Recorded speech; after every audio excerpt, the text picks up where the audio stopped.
I think the Miami Dolphins extending Tua Tagovailoa this offseason will be a massive mistake because he is not the quarterback to get the Dolphins over the hump. I think this past season we saw everything Tua could give. He's a guy now that when healthy can play really well against the bad to average okay teams, but when it comes to getting your team over the hump, when it comes to raising your level of play to match a better playoff caliber opponent on the other side, Tua can't do it. I don't see him improving that much from this year to next year.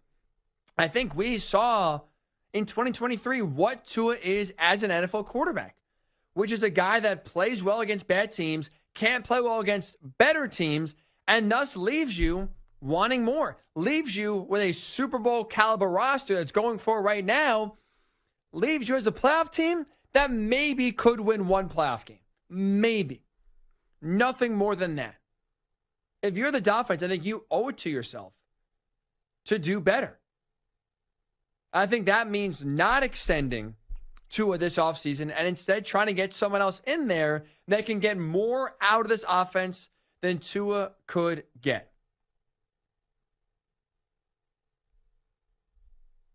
Here's an obvious statement, but I think it's worth repeating here just to make sure we're on the same page. In order to win a Super Bowl, right, you need your quarterback to play well. And at least when you look at the stat sheet, nothing else. If you just look at the stat sheet, you could say, oh, well, Tua checks that box. This is a guy who this year led the league in passing yards. He had 29 touchdown passes, which was top 5 in the NFL, and also top 5 in the league when it comes to passer rating and completion percentage.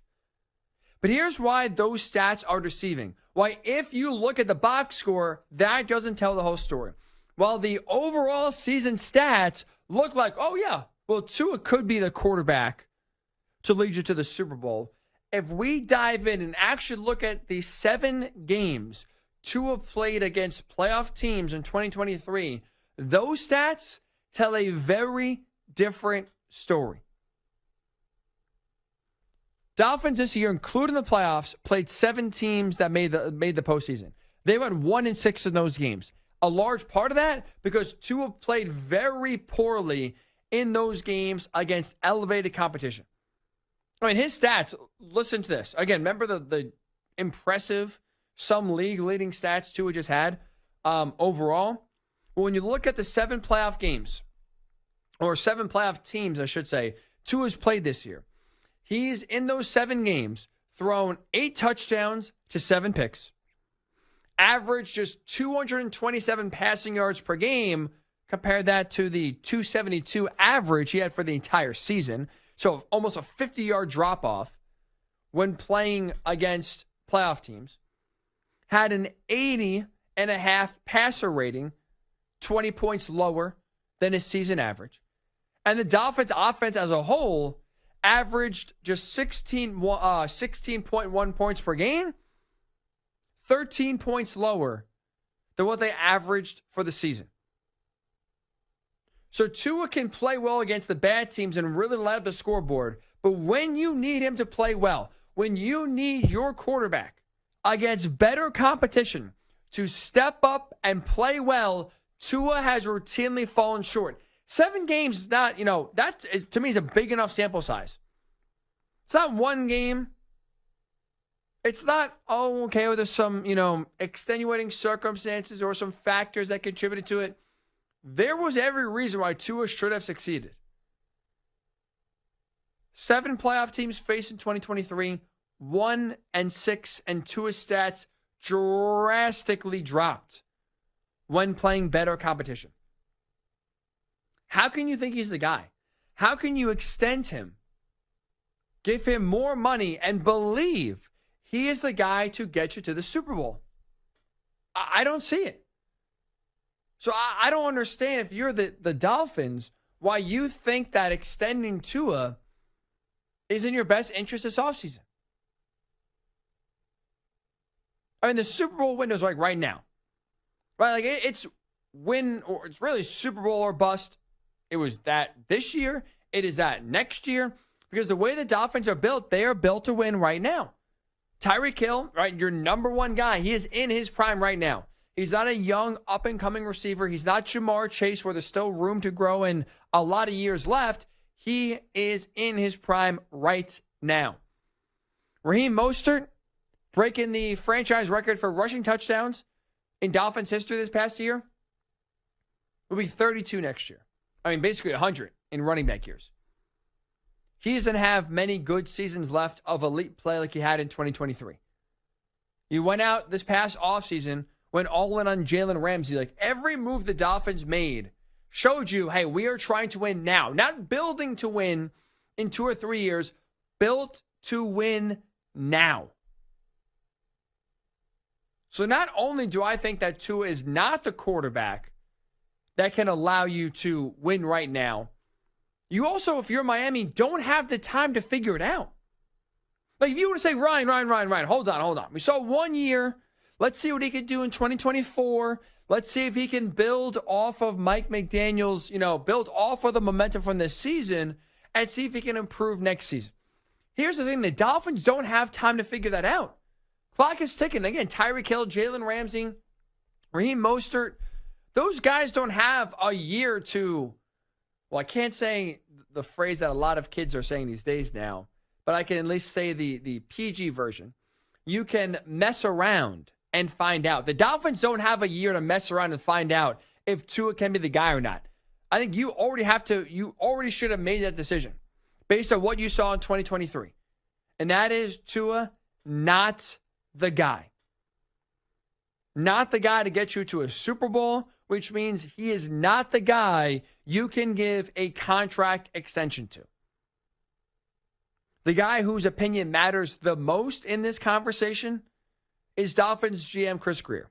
He met the media just a few weeks ago, end of the season post-game, end of the season press conference, kind of wrap up and put a bow on 2023.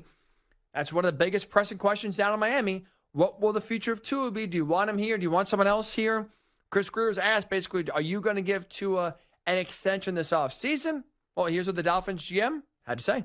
So the goal is to have him here long-term, playing at a high level. So, that's always the goal, and we'll continue and we'll communicate with him through the offseason here. And like we've always said in the past, you guys know me, we don't really talk in the media through all that stuff. So we'll keep all those talks internal.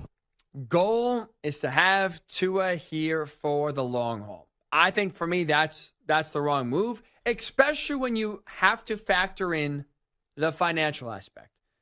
You're not giving Tua a contract extension and giving him $20 million a year, but you are giving him close to top-of-the-line quarterback money, which at this point, I mean, $45 million is honestly probably on the low end of what Tua can be expecting when you give your young quarterback a contract extension to show him, hey, you are part of our future.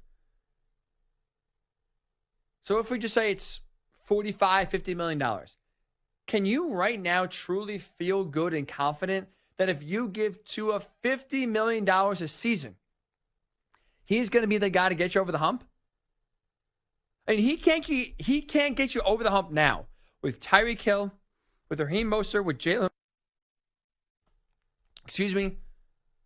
What makes you think now when his salary takes up a massive part of the salary cap, and all of a sudden Tyreek Hill, starts to lose a step, and all of a sudden now, you have trouble replacing him because, Tua's contract is so massive, we can't just, go in there and pay anyone to come in and be our number one wide receiver, or we can't repeat the trade we made a few years ago where we trade a first-round pick for Tyreek and give him a massive contract extension. The talent is going to get worse for Miami sooner rather than later if you give Tua a big-time extension. That's just how the salary cap NFL world works. Do you really feel that much? I don't see where the confidence can be in giving Tua that much money and thinking he can win with you now. This team is currently constructed. Forget if you lose a Tyreek Hill or you can't afford to re-sign a Jalen Waddle. Then you're really screwed. So for me, watching his play was enough to determine there's no way you can pay Tua this offseason. I think what we saw in 2023 was who Tua is. He is, if you want to call him, the AFC version of Dak Prescott.